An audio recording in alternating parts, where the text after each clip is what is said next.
Hey guys, happy almost Halloween. This is Callie from Telltale Poetry, and I wanted to talk to you guys about something really spooky, which is submitting your poetry to publishers. When you are trying to place poems in magazines, it's very important to follow a few key rules when submitting. And I'm just going to go over them briefly, but if you guys have questions about how to submit, how to inquire, how to email editors, feel free to email me at hello@telltalepoetry.com and we can chat. Just to give you guys a brief intro into my experience, I had a book published. I've had dozens and dozens of poems picked up by prominent literary journals. I worked on staff for Microcosmos, Kenning, December. So I understand both sides of the process. And so the first thing I want to talk about is, excuse me, actually submitting. So this implies that you have a packet of poems prepared. And just briefly, I want to remind you guys that when you're putting a packet together, make sure to follow their guidelines. So that brings me to my first point, which is when you're submitting, follow their guidelines. So go to the journal you want to submit to. Let's say it's December Magazine. So you just go to decembermagazine.com. I'm going to do it now. And I will walk you guys through the process. So it's actually decembermag.org. So let's say you're going there and you want to submit to December. It's a great magazine. And you're going to go to their submission guidelines, which is right under submit, and all journals will have their own submission guidelines. And so they say that they read general submissions from October 1st to May 1st. They do not consider simultaneous submissions. So you'll see this a lot. And what does it mean? It means that when you're submitting to December, you can't also submit the same poems to Poetry Magazine or to another journal. So the reason for that is some magazines don't like it when you're submitting to multiple places, because what happens? Well, if you get a poem accepted in Journal A, but you still have your poems in Journal B, sometimes Journal B wants to publish those poems. You don't notify them in time. They email you, they're like, we love your poems, and you're like, I'm sorry, they're already published. And so what do? It becomes very difficult to run a literary magazine like that, right? So when you keep wanting to publish work and it's already published, that really sucks. You spend a lot of time on it.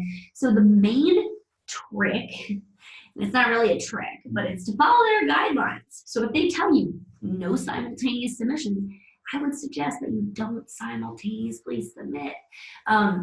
Because, you know, in theory, if you did accidentally simultaneously submit, you know, there could be some repercussions. Now, I don't know what a magazine will necessarily do, but they probably won't let you submit there again, and it will look pretty bad. And as you know, the literary community is quite small.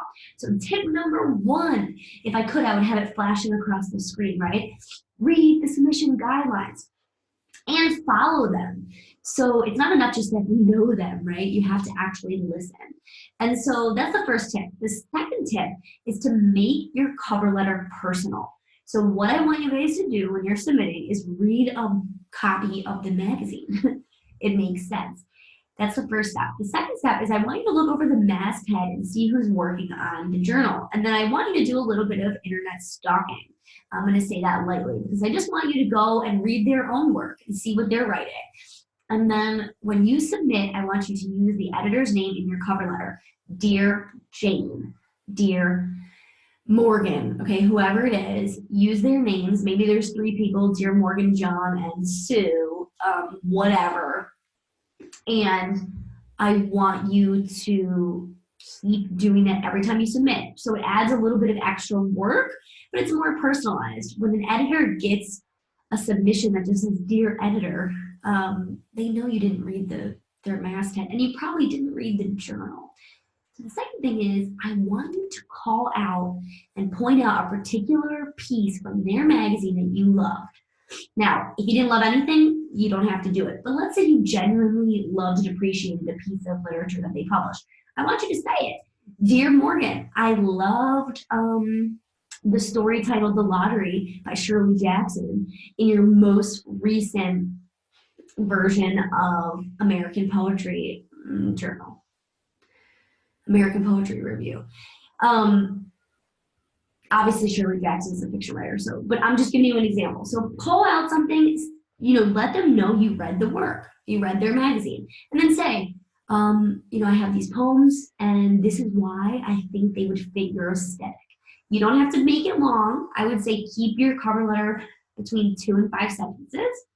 Keep it tight, and that's it. And then say, thanks for taking the time to review my work, sincerely, and then put your name or however you want to sign off, best, or gratefully, or whatever. It doesn't matter.